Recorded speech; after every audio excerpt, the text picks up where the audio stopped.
Hello, everybody. Thank you so much for joining us in this important conversation.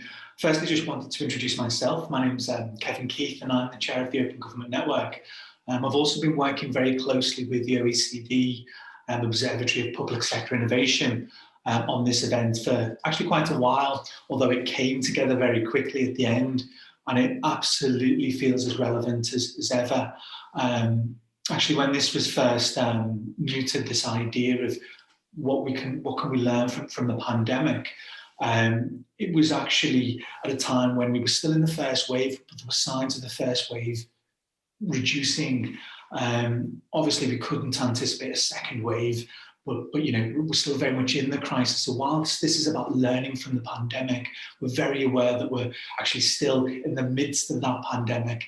That it's still a crisis. People are sadly still dying, and families are still losing family members. So we are talking very much about what can be learned from the pandemic, but also very mindful of that we are still in the midst of the pandemic too. So what's the Open Government Network? Well, we're a group of individuals and civil society organisations that work and encourage government to be more participatory, more accountable, and more transparent. So we work with lots of organisations. We're a committee of a dozen or so people who then have a wider network of committed individuals and organisations. So what's going to happen today? Well, we've actually got a number of things before we get into the speakers. We'll do some polling a bit later on. That's really, so that data will be anonymous, but that data will feed up into the OECD, and they'll be able to use that in terms of understanding perceptions. This is one of 60 events currently taking place around the world. So it's really about trying to get a different perspective at a different level on some of the big issues and big learnings which are coming out of the pandemic. So there's the polling, which will come a little bit later on, and it will be anonymous. So, hopefully you find that sort of interesting and enjoyable. Before that, I'm actually going to link up with Australia. They've been doing a 24-hour event, and I'll say a little bit more about that when I actually introduce a gentleman called David Pembroke to talk a little bit about their style of government, about what's come out of their event so far, and hopefully that will be of interest too. And then, so towards 1 o'clock, we'll actually then be kicking into the speakers, and we have an astonishing array of speakers. So I'll do the bios and a bit more of an introduction then on those. So just in context of what this is all about, well, and what was this phrase, new orders as well? What am I talking about basically? It really came when you look at kind of major crises that have happened over the last century or so. There's always been a moment of things have changed. So after the First World War, there was the Woodrow Wilson with his 12 points. Actually, thought, well, in order to sort of bring about peace, he developed this idea of nations coming up and working together. It did happen, a League of Nations did form, but unfortunately the US didn't join. And a couple of decades later, actually, the world was in war again. But the concept of actually countries working collaboratively was called a New World Order, about trying to balance power effectively amongst many nations. After the Second World War, it happened again, except this time, I think it was Roosevelt and Churchill who signed the US Charter. And that set in motion the idea of countries working together again.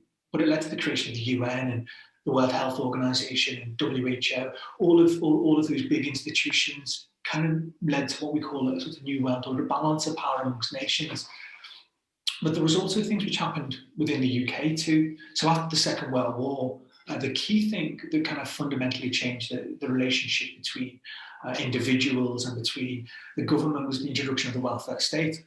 As the UK government or the government of then days started thinking less of empire, they started to look more on the UK.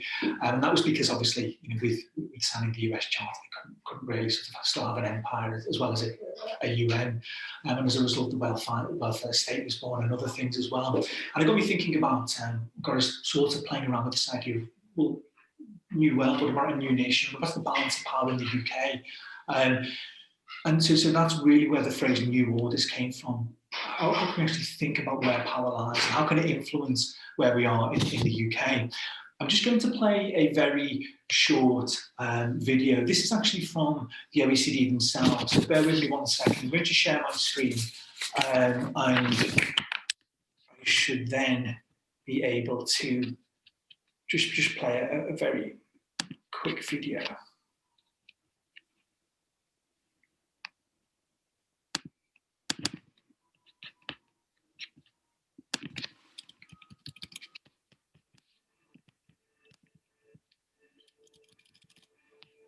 Hello and welcome to Government Aftershock.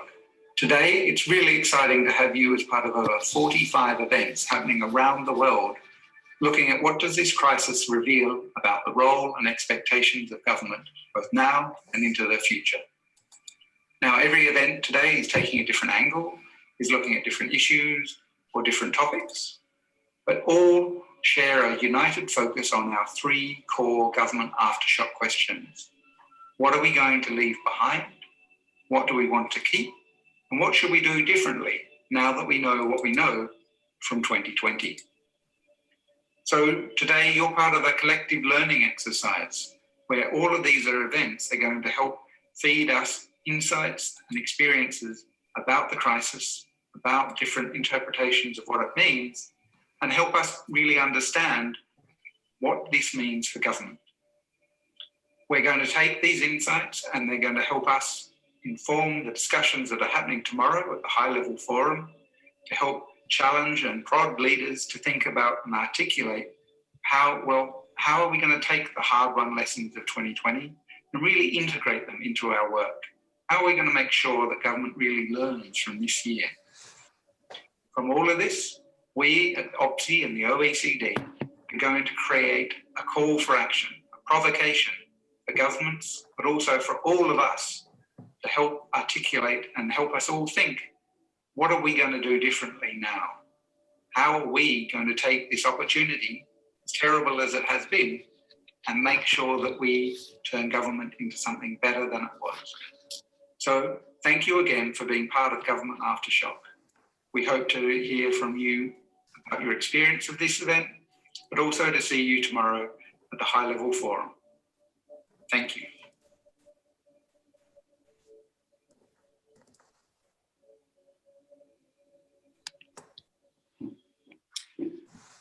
So I'll talk a little bit more about tomorrow, a bit later on in the event. There's actually another larger event taking place tomorrow. So I'll put the link in there and some of you may be able to sign up to that. But those 3 questions that were mentioned are absolutely key. What do we need to leave behind? What can we actually take out of this moment that we're in and leave behind? What do we want to keep? What's going well at the moment? Are the things which are happening during this pandemic which we think actually are working? And then the third question, what do we need to do differently? What's really woken us up and said, hang on, something's not right here? Now, I mentioned before that ours is one of 60 events taking place around the world. One such other event is currently, I think may well still be taking place in Australia. David, can you hear me? I can hear you very clearly, Kevin. How are you? I'm good, thanks. How are you? Presumably very tired? Well, I've just come off a hosting session. We've been going since 10 o'clock this morning Australian time, and we're now about 14 hours in, and we're currently in the United Kingdom featuring content from government communicators in the United Kingdom, and we're going to continue for 24 hours. And so we're then heading across the Atlantic into North America, Mexico, then come home via the Pacific Islands in New Zealand and finish back in Canberra at 10 a.m. tomorrow morning. And looking at the time now, it's about 11:45 in Australia at the moment. Oh, it's probably got a good few hours yet, I'm sure. So obviously today, one of the big things that we're going to be talking about is the balance of power within the UK. We are in an extraordinary time, not just because of the pandemic, but also because of where the UK is in context of Brexit and various other issues as well. Let's talk about devolution, which is such a kind of fascinating pivotal moment, arguably, in many respects. Now, there's a very different style of government and power and how it's distributed in Australia. We have a kind of federated system there. Just wondering if you could maybe talk a little bit more about how national government works in Australia. Yeah, we have three levels of government. The first is municipal government. So that looks after local government and all the general sort of utilities, rates, rubbish, roads, those sorts of things. We then have state governments, and Australia came to as a nation, as a federation, and that at the turn of the century, and as essentially the colonies were established in the 1700s, 1800s, and then Australia came together, the states came together as one at the turn of the century, and we're now a federated model. So there is the National Parliament, and inside the National Parliament there are two houses. One is the Senate, and that's known as the States House, and then the second is the House of Representatives. So in the House of Representatives, I can't think off the top of my head, I think it might be 152 or 142 seats, around about 100, just over 100,000 people in each electors around the country, distributed generally based on population.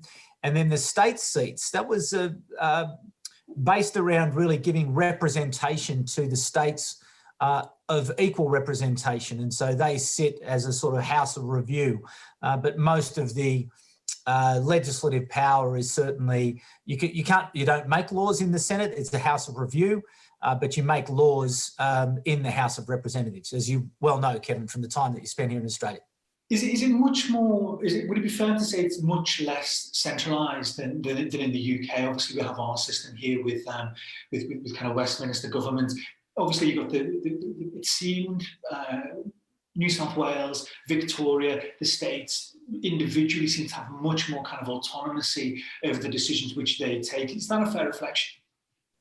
It is. Yeah, they do have quite a deal of autonomy, although the taxing power stays with the federal government. So the money comes at that federal level. So there's always that power where the government, the federal government has the taxing power and therefore lots of the revenue and provides lots of money for the states. But it's ultimately states who have responsibility for the delivery of services such as education, such as health, such as roads. But they do retain quite a deal of autonomy, and there are powers, again, defined inside the Constitution here in Australia that really give power to the states. And we have seen that power through COVID-19, where each of the state governments can decide what they're going to do and how they are going to run their particular policy as it relates to access to their states and pretty much all of the other decisions that take place as it relates to the local citizens. So, for example, Queensland, they didn't have a lot of COVID-19, so they were hard on their borders. And so they stopped pretty much the rest of Australia getting in. Western Australia are still, to this day, very hard about their borders, stopping people in, and they get to make those powers. So yeah, the states have a great deal of power, which then gives obviously that decision-making power. But we've recently just had an election in Queensland where the government was comfortably re-elected because the policies of keeping people out of Queensland were seen as extremely popular by the local community. So yeah, it's a different system to the UK, much different system. Throughout the course of today, have you found many, obviously you've been sharing lots of content, you've been involved in lots of conversations.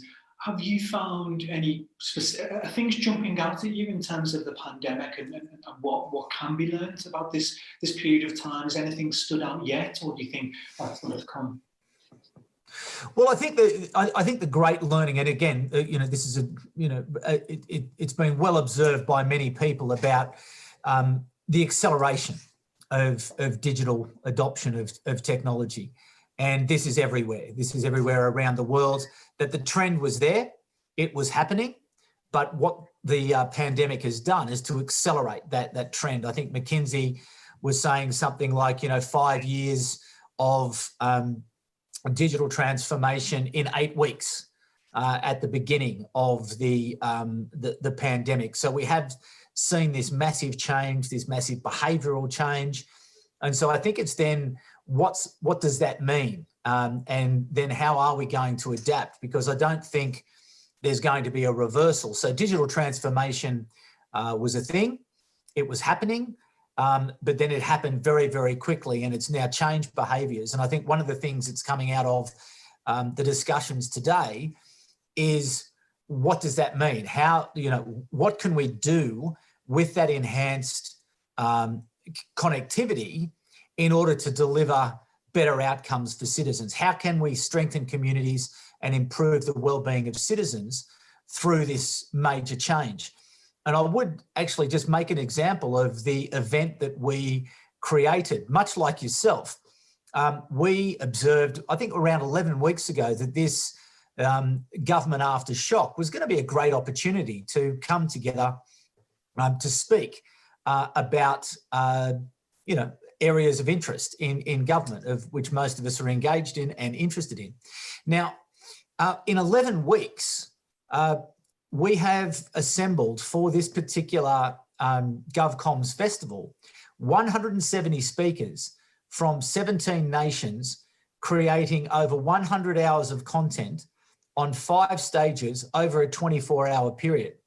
Now, that's remarkable. Like, that would not have happened 6 months ago. You would not have had the engagement, you would not have had the connectivity. And essentially, we just put the opportunity out to the world, out to the universe, and said, hey, we want to talk about this subject. Who wants to get involved? And people just came rushing back. So in a strange sort of way, it's brought us together, although we can't travel and we can't see each other. But I think we are now much more joined up than we've been in the past. And I think that's going to be an interesting thing, is to see what that now does to our relationships, to the development of communities, to global trade. What does this new environment look like, and how can we make the most of it in order that we can, improve outcomes for people around the world? That's fantastic. Absolutely. I mean, absolutely. I couldn't agree more in terms of the transformation which has taken place. I think there's a quote somewhere around, there are weeks in which, there are decades in which nothing happens, and then weeks in which... That's right. That's very much the case at this precise moment. Thanks so much for your time, David. It's really interesting to get a reflection from somewhere else around the world, a completely different perspective, a different kind of governance. Broadly speaking, and again, this is no science based on this, broadly, are people generally happy with how the government has handled the crisis in Australia? The government's done very well. The federal government and state governments have done very well, because it's been managed particularly effectively. But I also say that it's a competitive advantage living on an island at the bottom of the world, far, far away from everybody else. So, but interestingly enough, we had the dreadful bushfires at the beginning of the year, and I'm sure many people watching would remember and have observed those bushfires. And it was a catastrophic period of time for the Australian community. And the Australian Prime Minister, Scott Morrison, had a dreadful period through the bushfires. He went overseas and he didn't let people know that he was on holidays, and people were like, why were you on holidays when the country is burning? And then he came back and he visited a couple of towns and townships that were affected, and didn't connect with the people particularly well. And he looked to be in all sorts of trouble. But then the pandemic arrived, and he acted very swiftly, very decisively. They brought the state governments together in this thing called the National Cabinet. So there was a real, particularly in the early stages of the crisis, there was this real decision-making, this real sense of oneness in Australia, that we're all in this together. And he drove that very well, activated the army, it was seamless almost. You know, the public service performed better than it's ever performed in its past. You know, it really was so functional. Business, civil society, community, citizens, everybody joining up to solve the problems. And, you know, Australia really has not had anywhere near the catastrophe that the rest of the world, or most of the rest of the world, is engaged with. And that has reflected very well on the leadership of the Prime Minister and the premiers around Australia. So, yes, I think the citizens are very, very pleased with what's happened. And we've got a slight outbreak in South Australia at the moment that they'll get under control pretty quickly. But Australia is in a very good position, particularly when you compare it to your good selves there in the UK and in North America. Thanks again for your time, David, and hopefully everything's going well with Eddie. You should say David's also an advisor for Eddie Jones, the rugby coach, as well as very. Yeah, I was on the phone. To Eddie tonight, having a bit of a conversation ahead of our game this weekend against the Irish. So certainly looking forward to watching that game tonight. This weekend. Brilliant. Thanks again for joining us, David. Thanks very much. Thanks, Kevin. Thank you very much. Thank you. So what we're going to do now is, as I mentioned earlier, all of the kind of information from today is then being fed into the Observatory at the OECD, Public Sector Innovation. So we've just got a series of questions. I'm just going to bring in a colleague on the committee. We're going to run it's multiple choice, series of polls, but this is just introducing Jess Blair, who's also on the committee.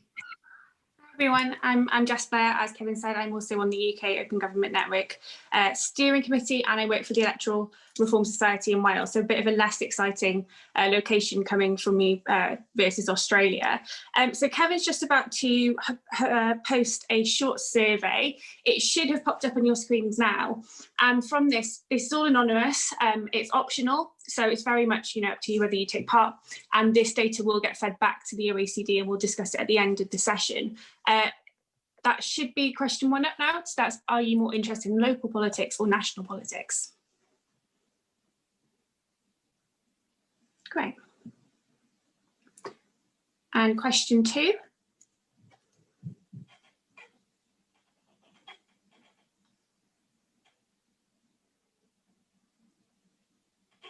think we're just waiting for that up. There's the results from question one.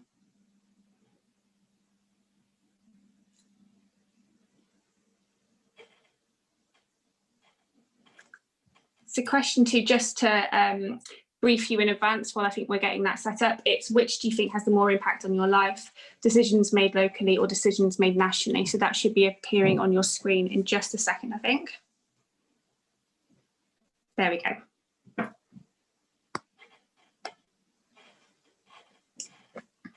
Give everyone about 20 seconds to just respond to that.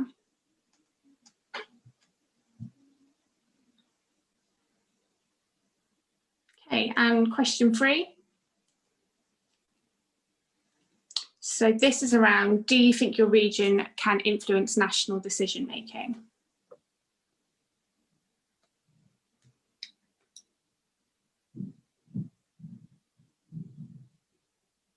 Okay, and there's just only 8 questions here. So number 4 is, do you feel individually empowered to influence decision making?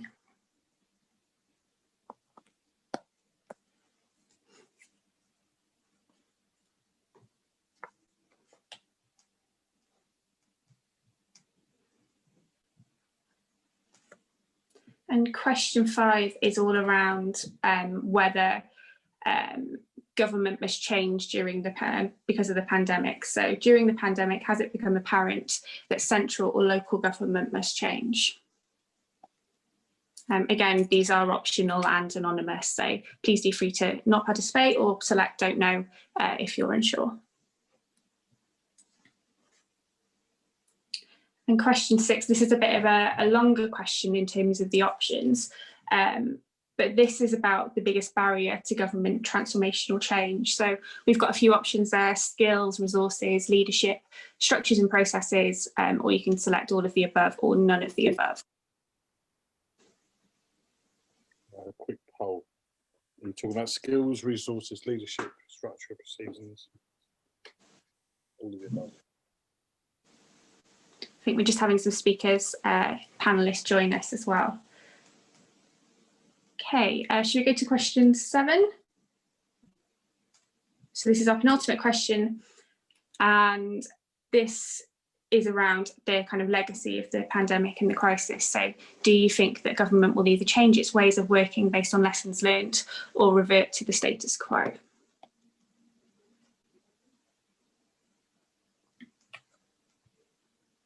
And our final question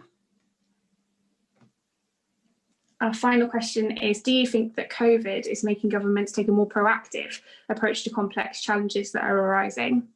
So that should be popping up now, and that's got a few options there. So yes, but only in relation to COVID. Yes, for all complex challenges. Yes, but only if it aligns with political priorities. Yes, but only temporarily, or just no.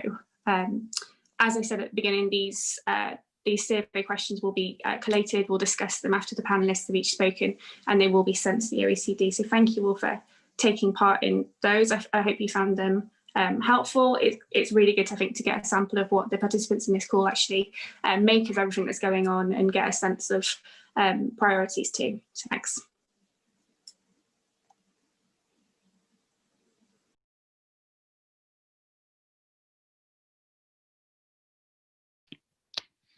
Thank you so much for that, Jess. Now, what we're going to do, those I'll share those results in the panel conversation a bit later on. But what we're going to do now is obviously start with our speakers, and hopefully, actually, those panel results will give some food for thought at the discussion a bit later on. So what I'm going to do first is I'm going to introduce all of the speakers that we have, but then they'll actually come on after each other. So starting with Professor Arpana Verma from the University of Manchester. She's head of the Division of Population Health, Health Services Research and Primary Care. The reason why I'm holding up a piece of paper and have to read this is the amount of qualifications on here are quite shocking, actually. She's a director of Manchester Urban Collaboration on Health, World Health Organization Collaborating Centre, an honorary consultant in public health, Public Health England, and I'm sure the professor will add some more context about her career in what she's about to say as well. But absolutely astonishing and really privileged to have her involved. The second speaker I actually don't necessarily think needs much of an introduction, but the Honourable Lord Michael Heseltine, a Member of Parliament from 1966 to 2001, was Cabinet Minister of various positions from 79 to 86, was obviously Deputy Prime Minister from 95 to 97, has been fundamental in a lot of the conversations around the regions, around transformation. If you go right back to the early 80s and the Toxteth riots in Liverpool, it was his report, It Took a Riot, literally called It Took a Riot, which stimulated a lot of conversation and led to the transformation of parts of the centre of Liverpool. And subsequently, he's published other reports like No Stone Unturned in 2012, Empowering English Cities, and of course, there's a Heseltine Institute of the University of Liverpool too, a huge figure in context of conversations around the regions, around devolution, and of course on national and foreign affairs. Then Jacqui McKinlay will be talking. Jacqui's the Chief Executive of the Centre of Governance and Scrutiny. Again, fantastic to have Jacqui with us. The Centre is a national charity with a track record of research and policy and support around democracy, governance and scrutiny. And this is key because it's not just a passive event, but what we're trying to talk about is how you can actually influence change as well. Since it launched in 2003, the Centre works with local government around health, housing, national government, working with co-ops, the voluntary sector and various other sectors too. It champions accountability, transparency and involvement in decision-making, which is obviously key. Jack is also a trustee of the Advocacy Project, a board member of New Local, which was previously New Government Network. And then finally, we'll have Andy Burnham. Again, I think someone who possibly doesn't need much of an introduction, was the elected Mayor of Greater Manchester in 2017. Prior to that, he was an MP for Lee. He's held various ministerial positions, including at the Department of Health and Treasury. And actually, you know, it's been Shadow Education Secretary, Shadow Health Secretary, Shadow Home Secretary, lives in Lee, supports Everton. But again, I'm sure Andy will say a few words too. So let's go jump in. I think we've probably talked enough with Professor Arpana, if that's okay. So I'm just hopefully about to. Professor Arpana is there and is about to speak now.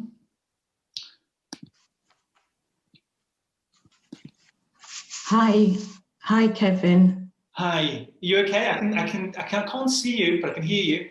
Yeah, I don't know why the video doesn't seem to be working. I can only apologise. Thank you so much for this opportunity. It's so great to read about the work that you're doing, and especially to share this session with such eminent speakers. I think your call to action is fundamental to a lot of the work that we've been doing. And as both a public health doctor and epidemiologist, the pandemic has really demonstrated a lot of the components of our research practice and the teaching that we do in terms of building capacity. And I think for my 5 minutes, I wanted to introduce some of the concepts around 3 different areas: the citizens and their voice, the data and what it means, and then I suppose it's down to the politics, both big and little. From the beginning of the pandemic, I think it's been fair to say that citizens have been telling us their needs quite vociferously. And I wonder if we've always been listening as thoroughly as we should. And working with both citizens and the voluntary sector, who are often the voices of those that can't be heard, I think one of the key things is thinking about how we bring in the co-production of these interventions going forwards, so people don't feel like things are being done to them rather than with them.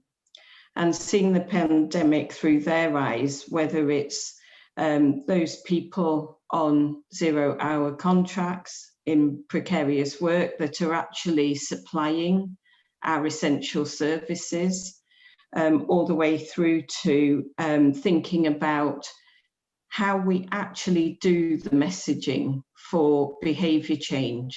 And it's so fundamental in a pandemic situation, whether we're talking about social distancing or good respiratory hygiene, or even being able to really have the bad news where we're socially distanced from our family and friends during these times. And I think we have a lot to learn.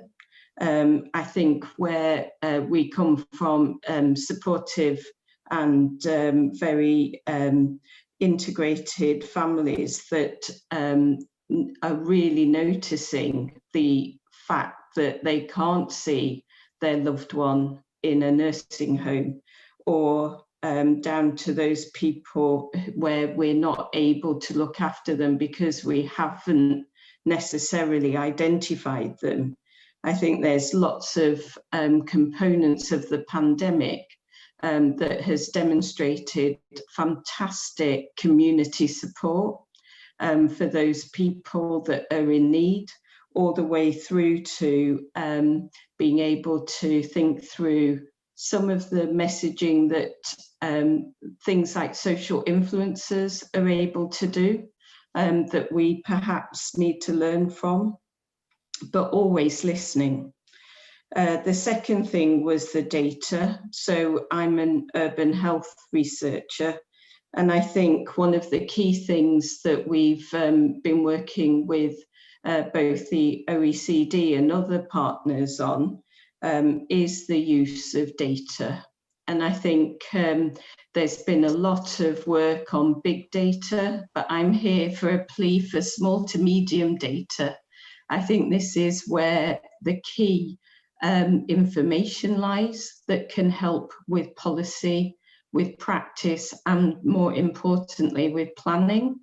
And I think it's one of the things that we've noticed in terms of the pandemic and the industrial cities of the north, and where the data really shows where we were at when the previous lockdown was lifted versus other places in England, and being able to disaggregate that data so that we can actually look at what's happening in our communities is really important. Our urban health work showed this 15 years ago, and how cities would be the places where transmission, but also where key services are if we were to go into a pandemic. And I think the pandemic itself has shown that this research has been true. And so a lot of the key things that we would advocate is starting off with the importance of local neighbourhood level data, and building that up into either city or town level, then into city regions, and then regional and national. At the moment, it sometimes feels like it's the other way around. And what we found when we analysed our big data sets is that they actually masked all the key inequalities that we were trying to really deal with and combat in terms of the critical and crucial components both of the pandemic and being able to plan services. So the last thing really is down to the policies and politics. And I think a lot of the work that we did previously on urban health really showed the importance of local policy making and the ability for our local public health and health protection teams who know their communities to have access to these data, and having the evidence base so that they can make the decisions needed is fundamental, whether we're in a pandemic situation or not. And a lot of the things from our urban health research really demonstrated the importance of this and the fit between fiscal, economic, housing and multi-sectoral actions on health and well-being. And I think it's probably the first time, certainly in my lifetime, that we've got policy making where health and well-being during this pandemic has been centre stage. And I think one of the key things going forwards is really thinking about how we ensure that this work continues. So I did want to really focus on the good news to end with. I think the amazing response to the pandemic has been integrated within our communities. And I think that we are honour bound to be advocates for those without a voice, and looking to what we need to continue is that health in all policies is there in the forefront of both local policy making and the devolution of the policy making to local communities and city regions. Thank you. Thank you so much for that, Professor. That was absolutely key. Some of the big issues there around data and a local response. Please put your questions in the chat. Obviously, we'll come to the panel a bit later on. But without further ado, I'll now just go to Lord Michael Heseltine. Hopefully, just starting up the video there. There we are. Excellent. Yeah. Am I free to go? You are absolutely free to go. Yeah, thank you. Well, thank you. It's always stimulating to appear in these programs with people who actually live amongst the problem and are closer to solutions. I'm particularly pleased that Andy is with us because he is, in some ways, one of the most interesting constitutional experiences of modern change. And I've been proud to play some part in that. And really, what is the essence of what we're talking about? It's really about trying to make sure that as a country, we work as effectively as we can to improve living conditions, environment, the general ambiance of people. And my whole experience built up quite slowly, actually, but over decades in the front of public administration, has taught me a very fundamental lesson.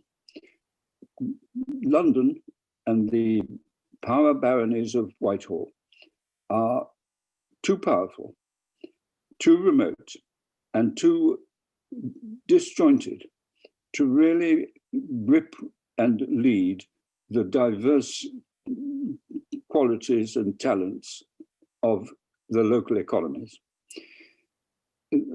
Particularly the focus here must be on Andy and Greater Manchester. It's only a matter of time before there wasn't a Greater Manchester.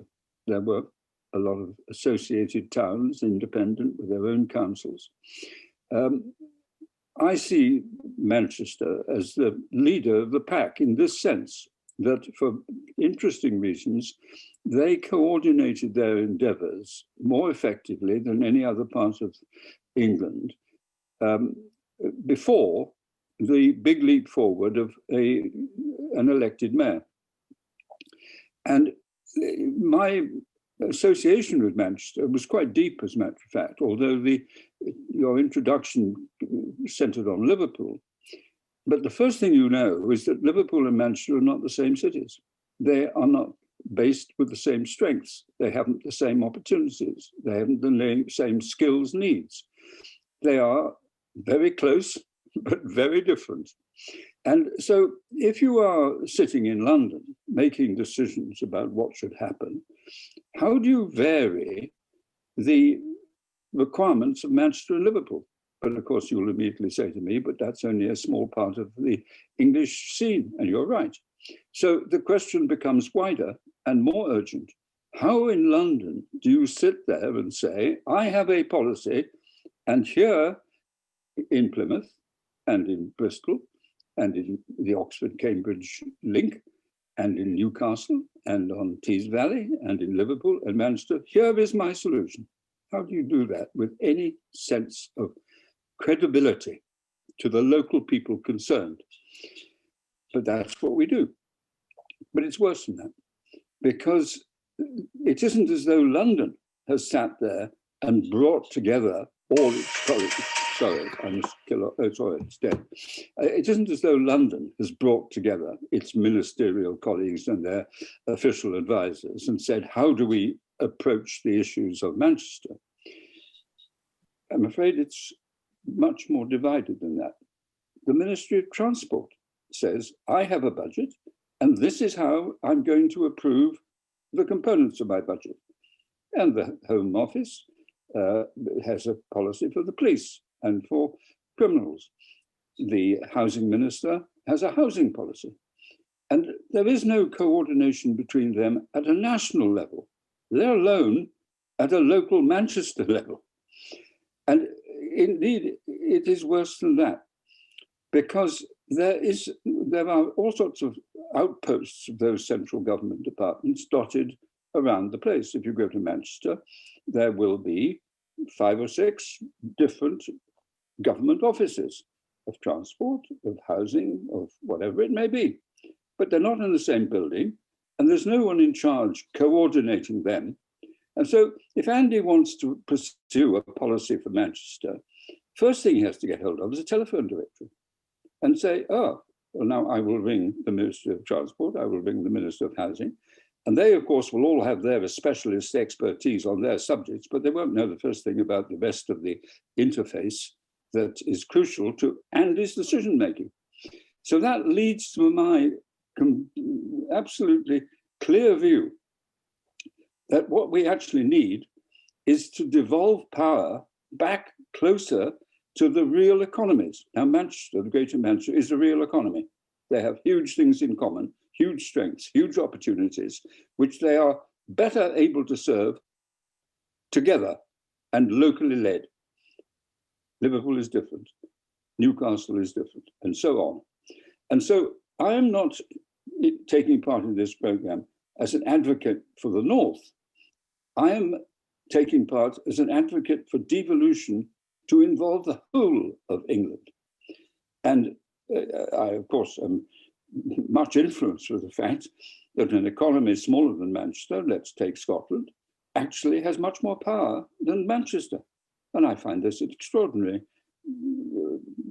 reflection of the way in which the democratic process has evolved. So I was privileged to serve alongside, or beneath, of course, George Osborne and David Cameron, and in helping Greg Clark, in which in the early part of this century, we began this process of devolution on quite a big scale, and Manchester led. My memories, of course, as you said in your introduction, stem back to Liverpool, where in 1981, there were riots. And the natural reaction is riots, yobs on the streets, get the police in, sort it. I have great sympathy with that view. Public protection is critical. But I spent a lot of time walking the streets of Liverpool at that time. And it was, whilst there was some element of truth in that first reaction, it was not the whole truth. And the lesson that bore in on me 3 weeks after literally walking the streets, there was no one in charge. There was no one person to whom everybody could say, give us a lead, draw us together, build on our strengths. There was no one. And that, of course, now is a long time ago, nearly 40 years, unbelievably. But the lessons have learned, for me, this one simple thought. There is nowhere in the world, in an economy like ours, where there is not devolution to elected people in charge of relevant local economies. We are the only one that keeps saying, you do this, we have decided, we're in charge. Doesn't work.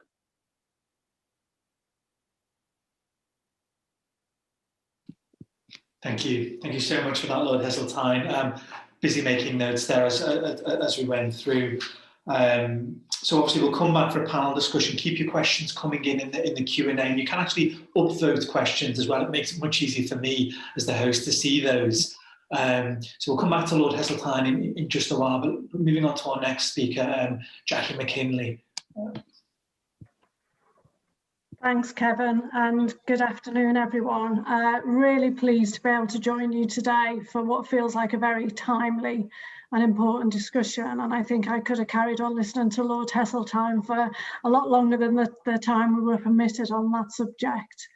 So in my considering of the topic of rebalancing power, what's important to leave behind, what do we keep, what do we do differently, I also want to promote the kind of concept of how we need to be brave, bold and urgent in our quest. And it feels like we're confident in our audience here that we are already converted to the benefits of localised democratic decision making, as Professor Verma and Lord Heseltine very eloquently put, around the economic, social, environmental and health benefits, and also around why progress to shift power is needed now more than ever. But I think in the context that we're talking today, I think we're also acutely aware how up until now there have been very few signs that Whitehall is learning the harsh lessons of a centralised approach to COVID. And, you know, there's very few, if any, signs that they're actively looking to learn those lessons to shift power, accountability and resources locally. And we know that capacity will be one of the reasons for this. However, we're also talking about decades of inbuilt centralist systems, processes, and a bias that we need to overcome. So there's an uphill battle that we're talking about here. But I think there's also a lot of positives to talk about. And in our work, and I know others around the country, even with the significant pressures of the last 8 months, we've seen brilliant examples of organisations, places and partnerships finding new ways to open up decision making, and that's both been part of the COVID response, but also on important issues such as climate change, Black Lives Matter, safeguarding. And we've seen virtual citizens assemblies on climate change, democracy commissions, excellent work by housing associations to embed resident voice in their governance, parish councils, for example, forming a key part of the local delivery landscape. And there's also a huge raft of work, as there has been for a long time, but now feels more relevant than ever, from organisations like New Local that you mentioned, Kevin, on the community paradigm, building on the Wigan Deal work, the National Association of Local Councils, ultra-localism campaign. And we're also doing work with the Joseph Rowntree Foundation, looking at how can governance shift to make the local public sector more responsive to citizens. So there's probably a sense, I think, that this incremental reform that we've seen is no longer tenable. Really what we're after is this wholesale transformation.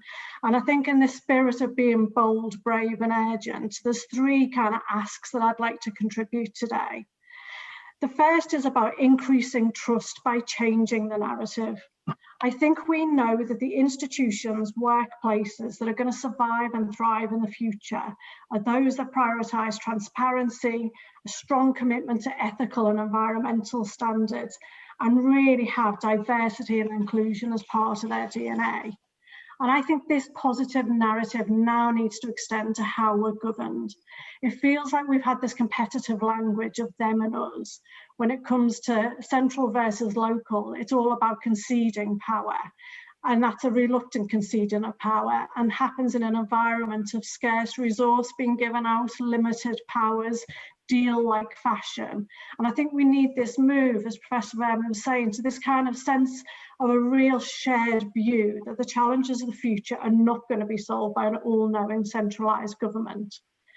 The second for me is about a focus on democratic renewal. A really positive outcome of the pandemic has been this increased visibility and an understanding of the role and value of local democratic leaders, as Andy's demonstrated so much in the last few weeks, but also in all of their forms, whether that's your local district council, parish council, and up to the elected mayors. And I think this, alongside increased civic involvement, creates an excellent, sound platform for the renewal and transformation of our existing institutions. It also feels like we've had this leap in technology, and I know there's a kind of fear around digital divide, but it does remove barriers for involvement in democracy and oversight, or for those who want to build on their recent active citizenship. And it feels like we can see this move away from people who want to get involved in local service delivery, away from people who've just got time in their hands to do it. But we do need to transform our governance models to support this change, consider how we devolve power, maintain transparency and accountability. And again, that needs to be freedom for local areas to design the models to meet their needs rather than a standard national template.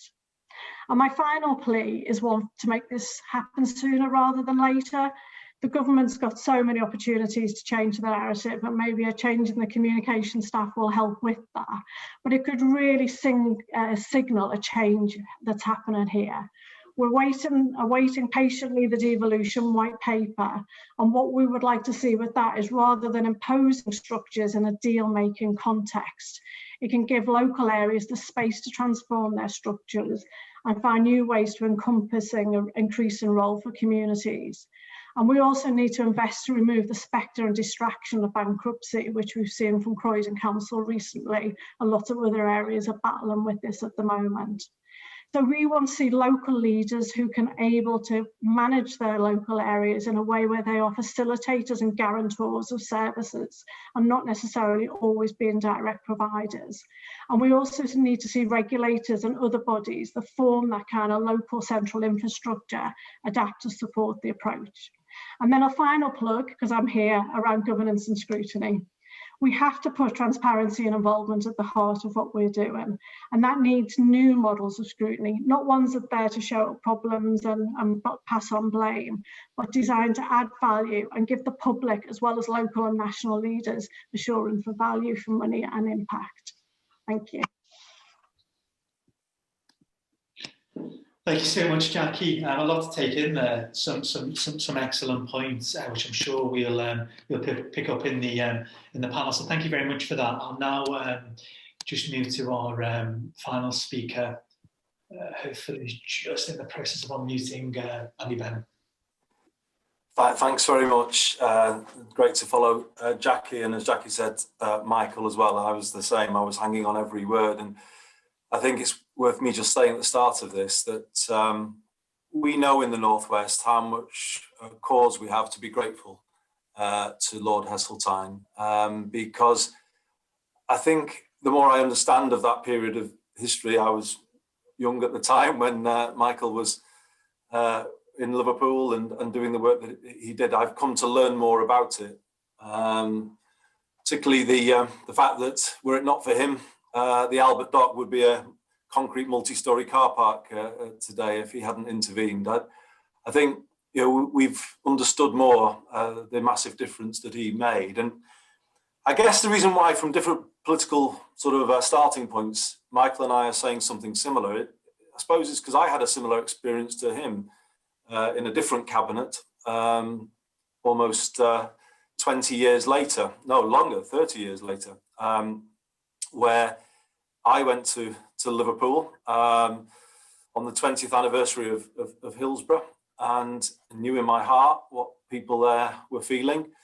And I lived that disconnect probably more than anybody of what people on the ground, the real world, felt, and what the line from Westminster was that I was meant to be carrying. And I think Michael probably lived that too in 1981 in Liverpool, where people will let you know about that disconnect in no uncertain terms. And it was a change point in my own political career, to be honest, where I kind of am proud of my Northwest roots, my Liverpool roots indeed, and kind of went into national politics with the kind of desire to do something about the unequal nature of the country, the North-South divide. I very much felt in my years growing up that I kind of lived in two worlds, having left a Merseyside comprehensive to go to Cambridge. I kind of felt I saw two worlds, and I found it hard to reconcile them.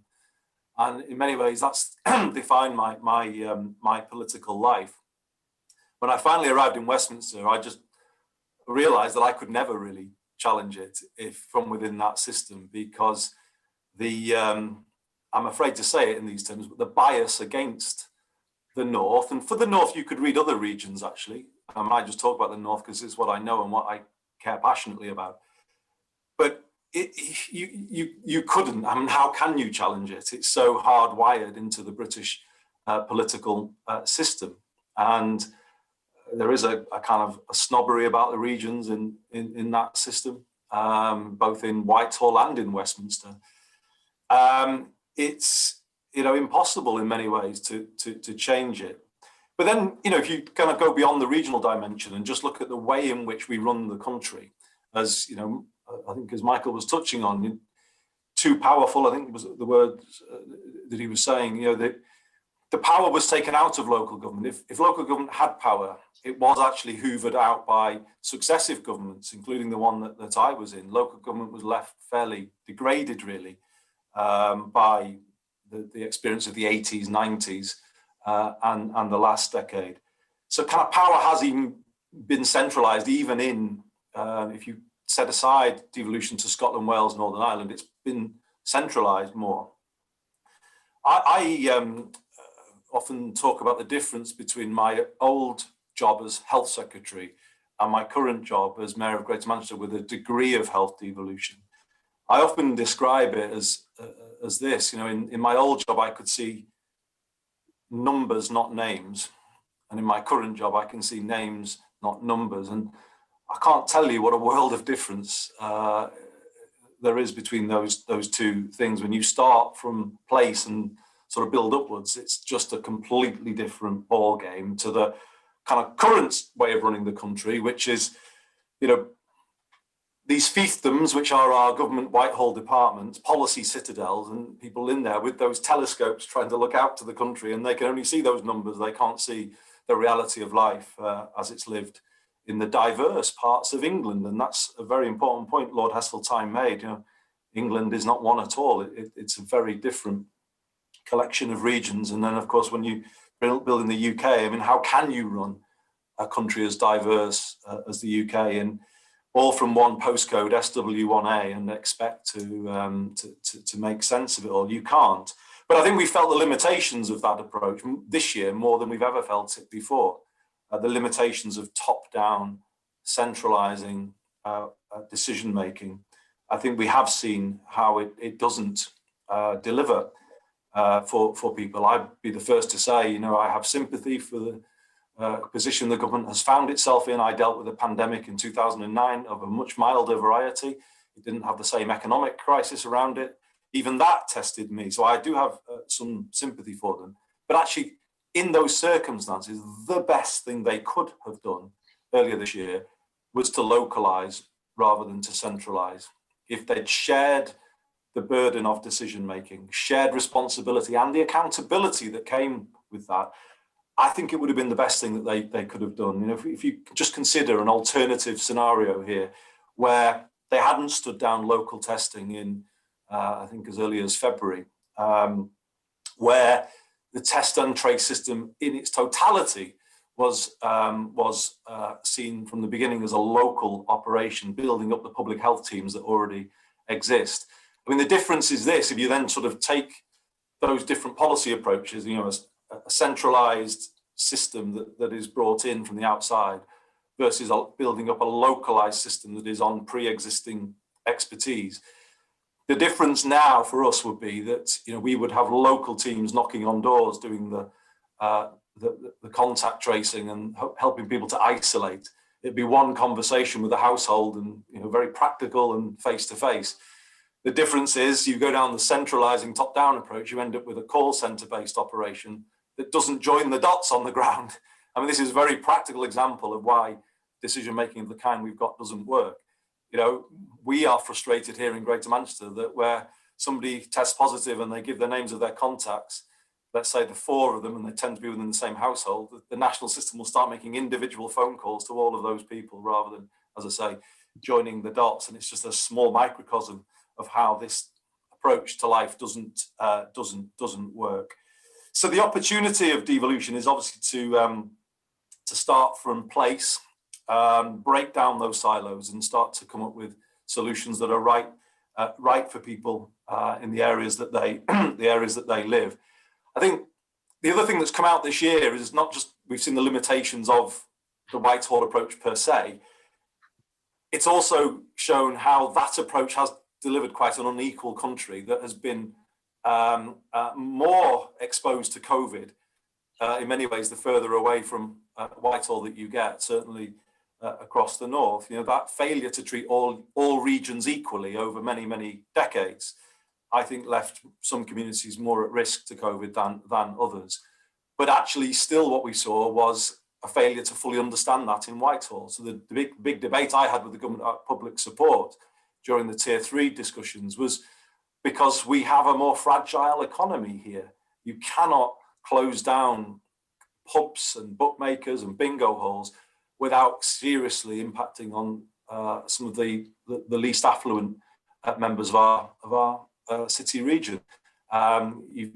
You wouldn't realise in Whitehall, if you were solely talking about wet-led pubs, that those places are often the one place that people in some of our poorest communities have to meet and gather. You know, they are part of the community. They are community centres too, and they don't have those community assets that other communities take for granted. So I kind of feel some of this gets lost in Westminster and Whitehall. People don't understand it. And I'll finish, Kevin, on this kind of analysis really in terms of where we go from here. I think if you had have envisaged a different scenario where we localise rather than centralise, I think our response to the pandemic would have been better. But when it comes to recovery, I think it has to be driven from the bottom up. You cannot level up top down. It's as simple as that, basically. You have to build from the bottom up. Otherwise, the places will never have ownership of the things you're trying to do. Somebody pointed out to me in the middle of the summer where Greater Manchester, parts of East Lancashire and parts of West Yorkshire were the first areas to go under local restrictions. Someone pointed out that was almost the exact geography of the housing pathfinder schemes of the Labour government that I was in the early 2000s. An earlier promise to level up. The reason that failed as well was because they tried to rebuild those communities top down and people wouldn't accept it. And hence those communities never got rebuilt. And it's no coincidence that those places were then the first place with that poor quality housing that were subject to those restrictions. We would hope the world, people have looked at the world with new eyes this year. They can see the limitations of the form of government that we have. And then why is what I'm involved in. Michael was very kind about, how we are at the forefront of things. We want to build this out, not just in Greater Manchester, but bring other places with us too. As somebody who lived for 16 years within Westminster as an MP, and actually now has kind of embraced this new world, what I see is the possibility of building a completely different political culture in our country, and a politics based on place rather than party. And I just want people on the call to understand what that might mean. When you always do everything through the prism of party politics, I think you end up with a very divisive approach to things. But I also think you end up with quite short-term thinking, fads and fashions, kind of political ideas that, kind of burn brightly, then go away. And I also think you create a difficult environment for business to engage with, because it's all about the agendas of party politics. When you sort of come at it the different way with place is by definition a unifying force, where party is a divisive force. And all people in Greater Manchester, however they vote politically as a general election, have an interest in the place doing well, the place prospering. And that, I think, is just a different starting point where you can build a much more positive political culture, and you can bring people together rather than constantly trying to create divisive debates. And for England, I think that has felt the alienation from Westminster over recent years, the frustration that the system doesn't work. I think devolution to England is the answer, and it's about building that healthier political culture, putting power closer to people so people have more agency to affect their own lives. When you let people be masters of their own destiny, I think it's just a much better place to be. And I would personally say, to finish, as somebody who cares passionately about the United Kingdom and keeping it together, I would say that more federal approach would be more likely to hold these regions and nations in harmony if we look at it over the long run, contrary to it being a mistake, as somebody has said in the last 24 hours. Yeah, devolution. Don't expect devolution to be easy, is what I would say. Don't expect everyone to always go on bended knee with a begging bowl. If you create these roles, expect people to use them, use their voice. Whitehall seems to sort of like devolution as long as they control what it means and, want everybody under their control. Devolution is about letting the country kind of speak for itself and the nations in all of its richness. And yes, sometimes that will bring some turbulence, but in the end, I think it will build a more energized, a more invigorated, a more enfranchised United Kingdom. And as somebody who was a creature of Westminster, like Michael, I am now 100% a believer in devolution, and I actually think the need for it now is quite urgent. Thank you so much for that, Andy. We actually had someone from Australia talking a little bit earlier, actually, on the kind of federal system there. and how it worked in between different states and with, of course, the government in Canberra. What we're going to do now, we are quickly running out of time, so I'm going to very quickly just flash through the poll results that we asked everyone some questions earlier. Very quickly, just going to share those results, and then we'll jump into some questions and further comments from the panel as well. So the first question, are you more interested in local politics or national politics? It's fairly split, actually, 66% local. There you go, 66% local, 30%, beg pardon, 60% national, 30% local. Just coming on to the next poll. What do you think has more impact on your life? Decisions made locally, decisions made nationally? I think that's a really interesting reflection there. 75% of people think it actually national decisions have more impact.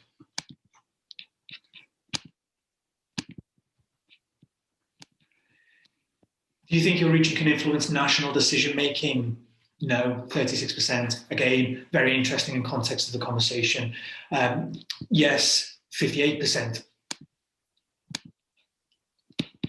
Let me see.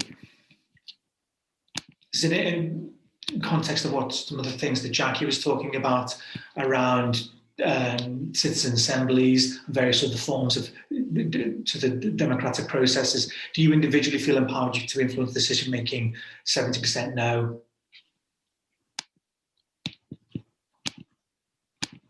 Poll 5. During the pandemic, has it become apparent that central or local government must change? Overwhelmingly, 98% say it must change. I suppose no surprises there. Possibly, you have to take into context the people who've joined this call as well. But question 6, what do you think is the biggest barrier in terms of government transformation or change? What's holding this back? People have said all of the above. So skills, resources, leadership, structures and processes, but leadership was the standout there. Almost there, Paul 7. Beyond the crisis, do you think the government will change its way of working or revert to the status quo? Bit of kind of 78% thinks it will go back to the status quo, which to some extent underlines the challenge that there is in front of us. And then finally, last but not least, the poll on, do you think that COVID-19 is making governments take a more proactive and more kind of plan-based approach to complex challenges that are rising in society? Yes, but only when it aligns with political priorities. So again, there's a degree of cynicism there about decision-making which has been taking place. So coming back to the discussion, I'm just going to unmute all of the speakers now. All are welcome to jump in.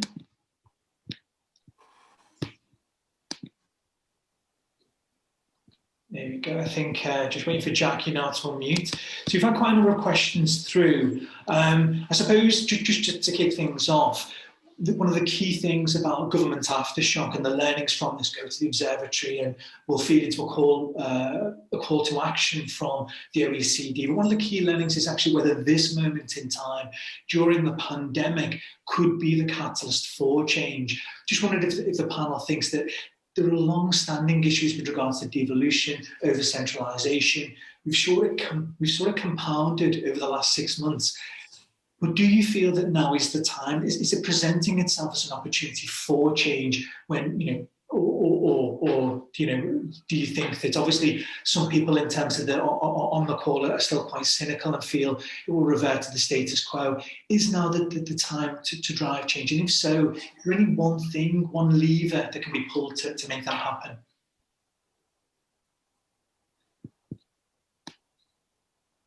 Do you want me to have a go at that, Kevin? Go on. Well, I'll keep it quick. I think there is an opportunity. It's about, obviously the government won an election last year. It's been waylaid somewhat. The one lever is levelling up. Now, as Michael will agree with me, any prime minister, any government needs a central theme, if you like, to give it momentum, to give it coherence and driving force. Levelling up was actually the right thing to put top. And what I would say, if they would listen to my political advice, they're not so keen on it, I don't think. But if they were to listen to it, I would say to the current Prime Minister and Cabinet, levelling up is what you promised. And the way to come out of this is to make it real in every possible sense, including empowering people at the local and regional level to lead it. And actually, you'll be going to something that is at the heart of a kind of an age-old issue that's held Britain back, the inequality particularly between the English regions. So if you wanted to come out of a pandemic and regain a sense of political authority, agency, momentum, you should not just pay lip service to levelling up, you should actually surprise people with the scale of your ambition to get sort of, get proper sort of energy behind it. And that would be the lever that I would, I would be pulling if I were them, because otherwise they risk sort of coming out of a pandemic, struggling with recovery, no one quite knowing what the government's about, and it becoming a kind of an embattled government struggling through this parliament. Lord Heseltine, as someone who's been there, seen it, done it, going right back to the 80s up until now, and Andy mentioned HMR and various other schemes where money is put up north, but not necessarily without the power or the influence. How do you feel about the current environment? Is now the right time to be talking of change? Are you optimistic when you talk about the kind of devolution, the federalised sort of devolution, are you optimistic that that can be achieved? I think that COVID is a smokescreen behind which the government copes with a crisis of unimaginable scale, in which it's quite obvious across the world no one really knows what to do. And the only solution is the vaccine. Pray God it won't be long delay. I use the word smokescreen because that implies that behind the smokescreen there's a problem. We've talked of levelling up. You can talk of devolution. You can talk of change. And in a sense, some of the things that have been said give the impression that somehow or other that is an option for us. It isn't an option. The real crisis is called Brexit. And Brexit is hidden behind the smokescreen. And as the smokescreen clears, which I pray and hope it will in the early part of next year, what will remain is Brexit. And as we have as a nation voluntarily decided to abandon our relationships with our most important economic partner, the structural changes that will be forced on us, this is not a question of us opting for change, we are going to see serious parts of our economy seriously threatened with job losses, loss of investment, all those things coming down the track. And so whilst COVID creates the need for an urgent approach, and I agree with everything I've heard said about that subject, much more in the longer term, the immediate short term as well, is to pull ourselves out of the crisis that Brexit has put us in. And I agree with every word that Andy has said about the only way seriously to engender in this endeavour is to build on the strengths locally that are different and urgent. I agree very much with what Andy said about party politics. I work quite closely with Joe Anderson, Mayor of Liverpool. I can never remember a cross word. We agreed on what needed to be done. And I think he has played a remarkable role. Long before Andy appeared on the scene in Manchester, I was dealing with Graham Stringer and then Richard Leese, and of course Howard Bernstein, the chief executive. And when they bombed Manchester in the 90s, I had already created a personal relationship called City Challenge, which rebuilt the Hume estate. It took about an hour to agree with Richard Leese how we would approach the rebuilding of the centre of Manchester. I can never remember a row or a difference of opinion. We were in it for Manchester. We knew what the problem was. We were going to apply solutions. We didn't throw huge sums of money at it. We just threw human ingenuity and determination. One of the most important members of the whole Hume estate renovation was the local Labour councillor, who I didn't get to know her that well, but she was a leader of that community and played a crucial role in persuading the community that change was in their interests. As they lived in a rat-infested deck access block, it perhaps wasn't so difficult, but she played a blinding role. So I'm going to make a very arrogant statement. I can tell you that a minister so minded could agree with Andy Burnham a strategy, an industrial strategy for Manchester in about 24 hours. Of course, you couldn't implement it in that time. But if they were to coordinate the endeavours of Whitehall, if they were to listen to what Andy can say on behalf of the local community, you could have a strategy of recovery building on the strengths and opportunities of Manchester, Greater Manchester, in about 24 hours.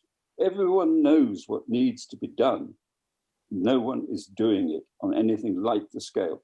And I would apply just what I've said to Andy, so people don't get carried away by party politics. I could do exactly the same with Andy Streets in the West Midlands, exactly the same with Ben Houchin and Tees Valley, both of whose areas I've been involved in one way or another. But that is not happening because the mayoral experiment is in deep freeze at the moment. Now I'm slightly mindful, conscious of time, but we're approaching 2 o'clock. So we have so many questions in the Q&A, everything from whether we currently are in the beginning to the end of the defence of populism, in terms of, gosh, there are almost too many, so I may well have to forward some of these on and seek answers on, in a separate forum. What I did want to do is subject to this is the first day of a 2-day event, and all of the findings from today go into tomorrow. So I'll put a link in the chat, and please, if anyone's interested in some of the discussions tomorrow, please have a look at the website, and I'll make sure you can sign up. So I've just put that in there too. If panelists can stay on, please do. We might just go a little bit over 2, but if at 2 o'clock you have to go, that's absolutely fine. And we'll have to close the meeting then. We're just kicking off on one of the sort of questions there around this notion of, are we at the end of populism and populist politics? Jacqui, I wonder if you wanted a quick start on that one. Populism and populist politics, do you have a particular view on that? Thanks, Kevin. And I do need to go too, so I'm going to take a question and then run, unfortunately.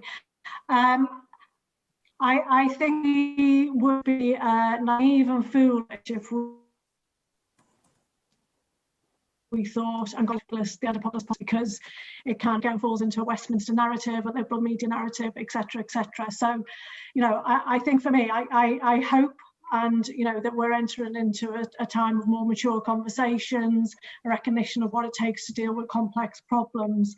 I think also, though, we need to kind of be open to listening to everyone's views. And in answer to the question that we were posed at the end of the last session about levers moving forward, I think another lever that could come out of COVID is the citizen response to this. And I think that whether that's you're a red wall, always been a Labour, voted Tory for whatever changes and expectations, I think there is a kind of citizen expectation here that whilst we do want to go out and meet our families again, we want things to change. And I think that could be a really key part, particularly as we enter into a time where there are going to be significant job losses and difficult things. So, I think there's signs there at the end, but we mustn't create our own kind of illusion here and get into our own bubble again, because that won't solve the problems that people have been telling us need to be solved.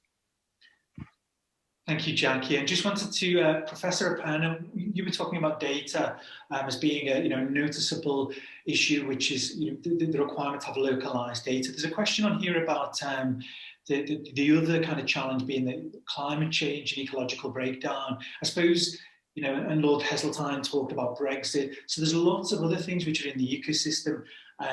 do you think this, the technology and data, do you think that, you know, if you get the health data right, can it also help in other aspects of the challenge around the devolution also? Yeah, and really wanted to promote everything that Lord Heseltine and Andy have said today in terms of the research to back you up is all out there. And if we had true evidence-based decision making, we'd not be in the climate crisis that we're in, because all of this was predictable, as well as the pandemic. And I think being able to share a space with you who have much more power and influence in terms of trying to get that message across, so that what we've got is the universities with the evidence base to support you to make those changes on the range of climate all the way through to urban planning and the things that we have to do now, so that the voices of those citizens and the place-based approach is absolutely fundamental to that. And I think one of the key things that we've always done well in Greater Manchester is that link up between the academic and the policy and the practice side.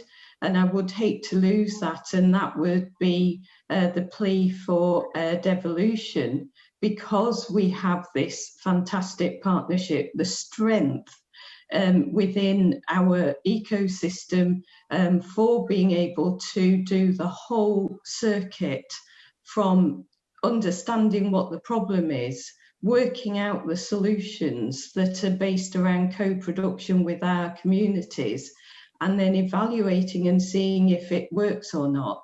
And technology plays a part, but I think it's even more fundamental to just basic industrial public health, where we're thinking about health in all policies to ensure that our economic recovery, and Brexit, I couldn't agree more, is just out there.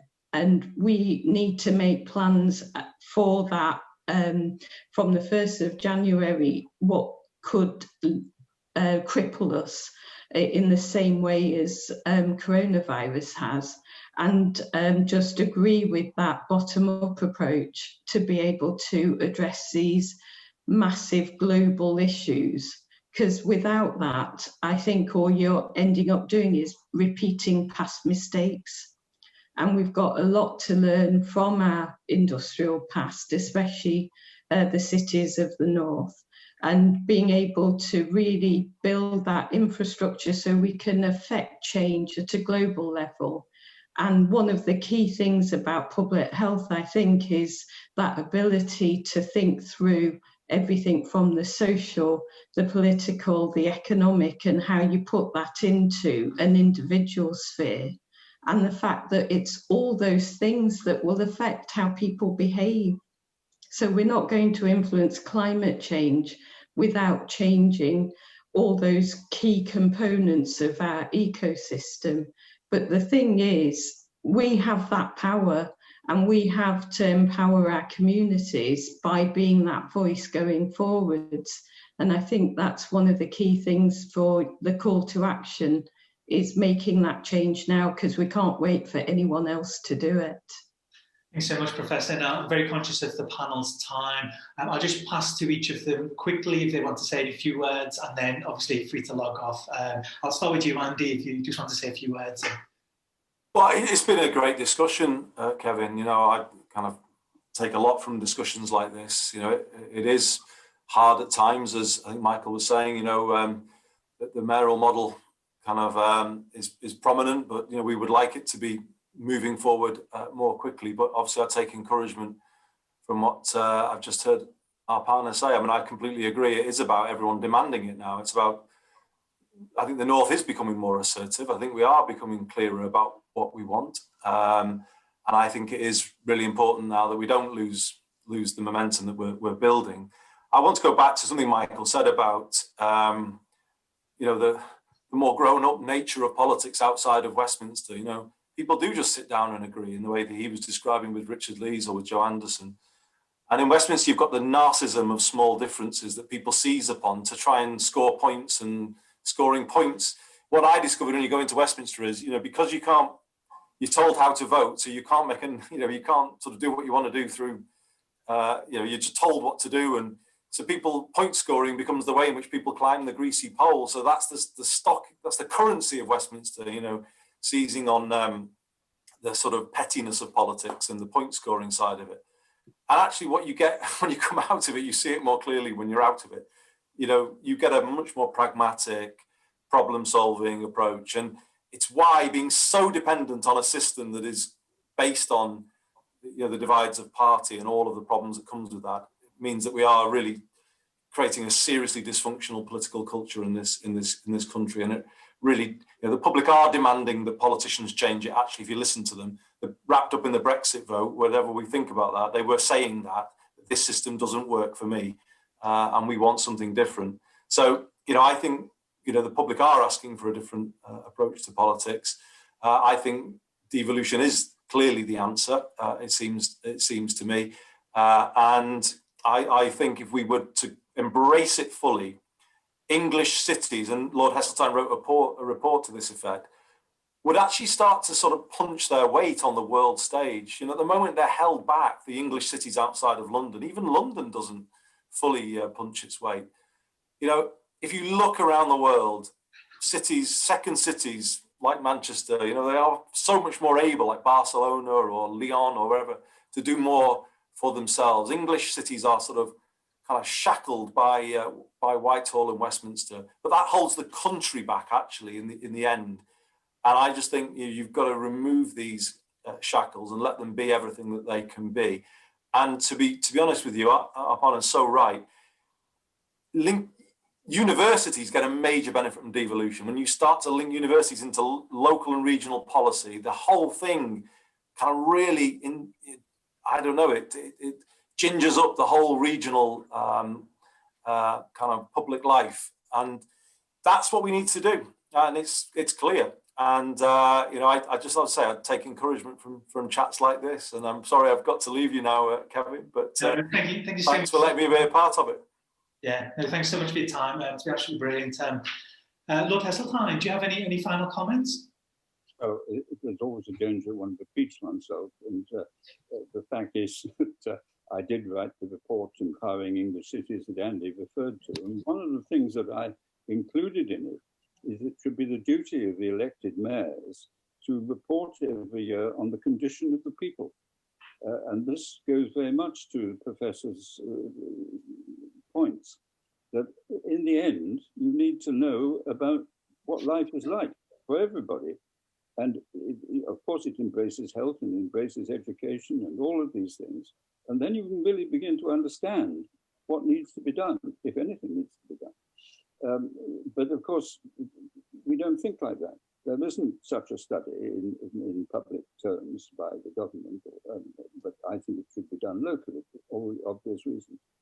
Anyway, just one last point on the issue of subservience. I used to say when I was involved actively in these discussions with local people, what we need is a peasant to vote. There is a psychology of subservience in this country for all sorts of very human reasons. So many career structures, so much patronage, so much money flows, depends on the nod from Whitehall. So people go awfully quiet. I think that wouldn't happen in any other country because they have real power bases. So no leaders and no real power base, system just goes on. Needs to change. Brilliant. Thank you so much. And there's a calling in that as well, isn't there, to everyone on the call. Thanks so much for your time. Really, really appreciate it. Fantastic. Professor Arpana, finally, any further thoughts? Just again to add my thanks, Kevin, because I think these discussions are just so important if we're going to make a difference. And just to say that it's got to be us that does it now, and being able to really focus on some key points that allows those voices to be heard.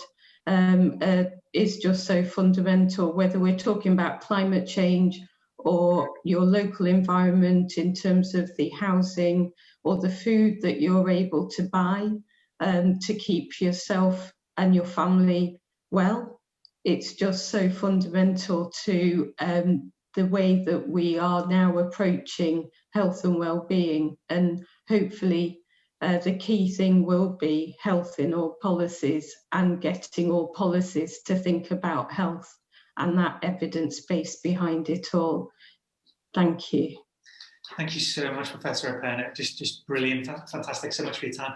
And finally, thank you to all of the attendees who've joined us on this call. I will have to quickly write up a report. I'll probably write a further report as well, both of which will be on our website, OpenGov.